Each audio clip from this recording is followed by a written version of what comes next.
President Barack Obama's administration is in the process of drawing up a formal rule book that will set out the circumstances in which targeted assassination by unmanned drones is justified, according to reports. The New York Times, citing two unnamed sources, said explicit guidelines were being drawn up amid disagreement between the CIA and the Departments of Defense, Justice and State over when lethal action is acceptable. Human rights groups and peace groups opposed to the CIA-operated targeted killing program, which remains officially classified, said the administration had already rejected international law in pursuing its drone operations. To say they are rewriting the rule book implies that there is already a rule book, said Jamil Jaffer, the director of the American Civil Liberties Union's Center for Democracy. But what they are already doing is rejecting the rule book of international law that has been in place since the Second World War. He said the news was frustrating because it relied on self-serving sources. The New York Times piece was written by one of the journalists who first exposed the existence of a White House kill list in May. ACLU is currently involved in a legal battle with the U.S. government over the legal memo underlying the controversial targeted killing program, the basis for drone strikes that have killed American citizens and the process by which individuals are placed on the kill list. Jaffer said it was impossible to make a judgment about whether the rule book being discussed, according to the Times, was legal or illegal. It is frustrating how we are reliant on self-serving leaks, said Jaffer. We are left with interpreting shadows cast on the wall. The terms that are being used by these officials are undefined, malleable and without definition. It is impossible to know whether they are talking about something lawful or unlawful. We are litigating for the release of legal memos. We don't think the public should have to rely on self-serving leaking by unnamed administrative officials.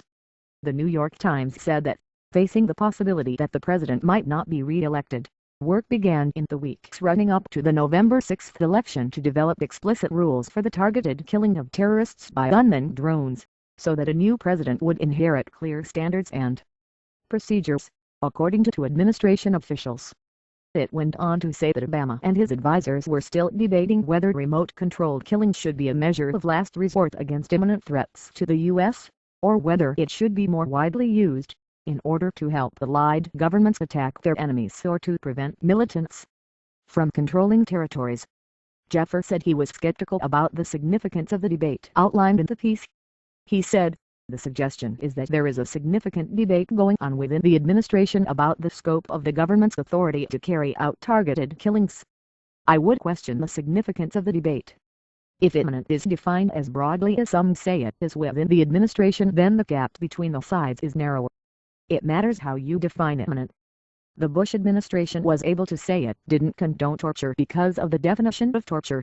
You might think that if someone says, I believe we should only use targeted killings only when there's an imminent threat, you might think that sounds okay. But without terms like imminent being defined, it is impossible to evaluate the arguments." Media Benjamin, the co-founder of Code Pink, an anti-war group, said the news that formal rules were being written for targeted killing was disgusting. That they are trying to write the rules for something that is illegal is disgusting, said Benjamin. They are saying, the levers might be in the wrong hands. What about the way they are using them right now? There is nothing about taking drones out of the hands of the CIA, which is not a military organization, or getting rid of signature strikes, where there is no evidence that people are involved in terrorist activities. In Pakistan and Yemen, the CIA and the military have carried out signature strikes against groups of suspected and unnamed militants, as well as strikes against named terrorists. Benjamin said she had just come back from Pakistan, where the intensity of the backlash will take generations to overcome. The New York Times quotes an official who, speaking on condition of anonymity, said there was concern that the levers might no longer be in our hands after the election. In October, Obama referred to efforts to codify the controversial drone program.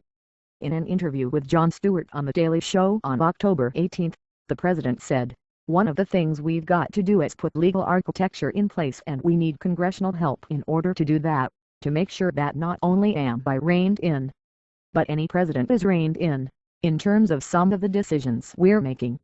While Obama and administration officials have commented publicly on the legal basis for targeted killings, the program is officially secret.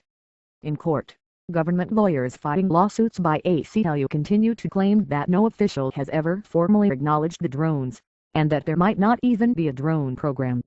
Two lawsuits, one by the ACLU and the other by the ACLU and the NYT, seeking information on the legal basis on targeted killing, are still pending.